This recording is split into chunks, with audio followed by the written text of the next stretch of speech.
Bismillahirrahmanirrahim. Assalamualaikum warahmatullahi wabarakatuh. Perkenalkan, nama saya Sukma dengan NIM 141845994 dari kelas CKM 6 dan dari kelompok C8. Alhamdulillah, pada kesempatan kali ini saya diberi kemampuan untuk membuat sebuah video edukasi kepada ibu-ibu sekalian sebagai pemenuhan mata kuliah praktikum promosi kesehatan yang menjadi salah satu mata kuliah pada jurusan Kesehatan Masyarakat yang berada di Stika Surya Global Yogyakarta. Baiklah ibu-ibu sekalian, seperti yang telah saya sampaikan sebelumnya bahwa tema kita adalah persalinan ditolong oleh tenaga kesehatan. Sebelumnya kembali saya memperkenalkan diri. Perkenalkan, nama saya Sukma dengan NIM 141845994 dari kelas CKM 6 kelompok C8. Baiklah, sebelumnya saya sampaikan terlebih dahulu gambaran mengenai tema kita, yaitu persalinan ditolong oleh tenaga kesehatan.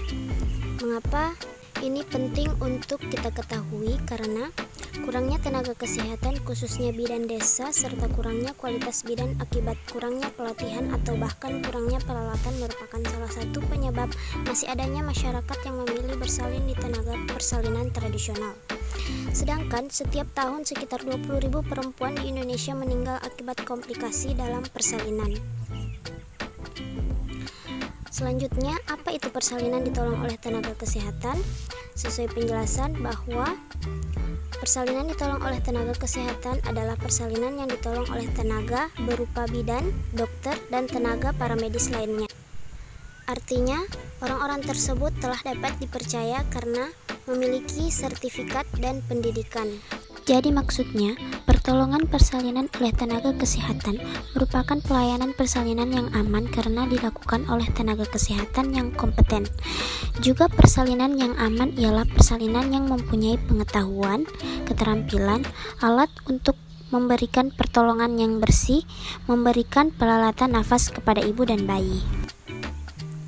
Selanjutnya, mengapa banyak keluarga lebih memilih tenaga tradisional?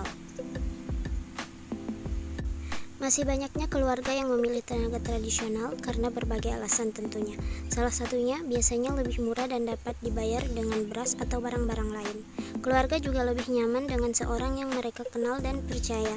Mereka yakin bahwa tenaga persalinan tradisional akan lebih mudah ditemukan dan beranggapan bahwa mereka bisa lebih memberikan perawatan pribadi. Karena memang seperti yang sering saya jumpai, beberapa dukun beranak hanya dibayar dengan beras atau hasil alam lainnya, atau mungkin dengan seekor ayam, telur, dan lain sebagainya, sehingga hal ini yang menjadikan seorang ibu melahirkan di dukun beranak karena tanpa harus mengeluarkan biaya. Mereka juga lebih percaya dengan dukun beranak karena telah dilakukan secara turun-temurun oleh dukun beranak tersebut. Kemudian, mengapa persalinan tidak boleh dengan tenaga tradisional? Alasannya, karena dalam kasus-kasus persalinan normal, tenaga tradisional mungkin benar. Namun jika ada komplikasi, tenaga persalinan tradisional mungkin tidak akan dapat mengatasi dan mungkin akan sangat segan untuk meminta bantuan bidan desa. Hal itu dapat mengakibatkan penundaan yang membahayakan jiwa karena tidak secepatnya memperoleh peralatan kebidanan darurat di pusat kesehatan atau rumah sakit. Keterlambatan dapat juga terjadi karena kesulitan dan biaya transportasi, khususnya di daerah-daerah yang lebih terpencil. Kemudian, apa tanda-tanda persalinan? Beberapa tanda-tanda persalinan yaitu ibu mengalami mulas-mulas yang timbulnya semakin sering dan semakin kuat. Yang kedua, rahim terasa kencang bila diraba, terutama pada saat mulas.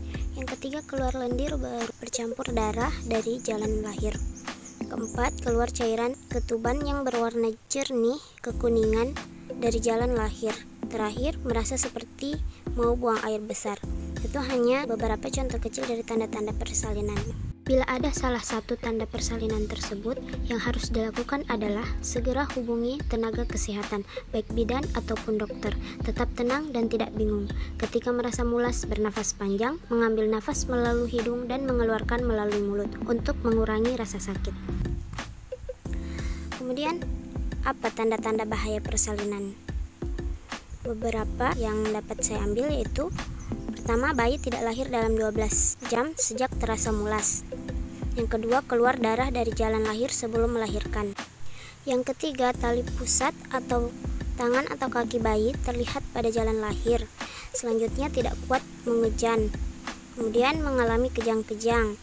Air ketuban keluar dari jalan lahir sebelum terasa mulas. Selanjutnya, air ketuban keruh dan berbau. Setelah bayi lahir, ari-ari tidak keluar. Selanjutnya, gelisah atau mengalami kesakitan yang hebat.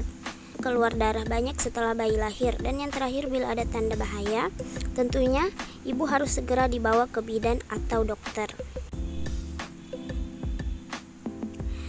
Selanjutnya, mengapa setiap persalinan harus ditolong oleh tenaga kesehatan?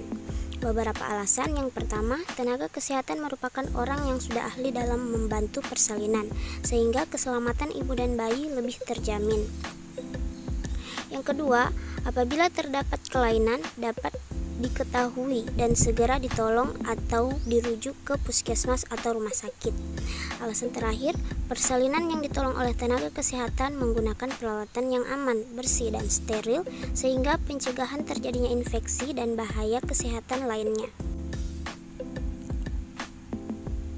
Selanjutnya kita bahas mengenai perkembangan persalinan ditolong oleh tenaga kesehatan.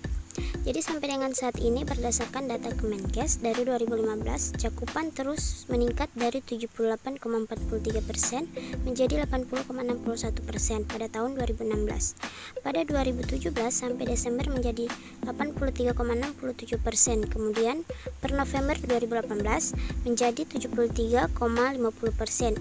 Ibu bersalin yang ditolong oleh tenaga kesehatan dan bersalin di fasilitas layanan kesehatan. Sekian yang dapat saya sampaikan. Saya ucapkan terima kasih atas perhatiannya.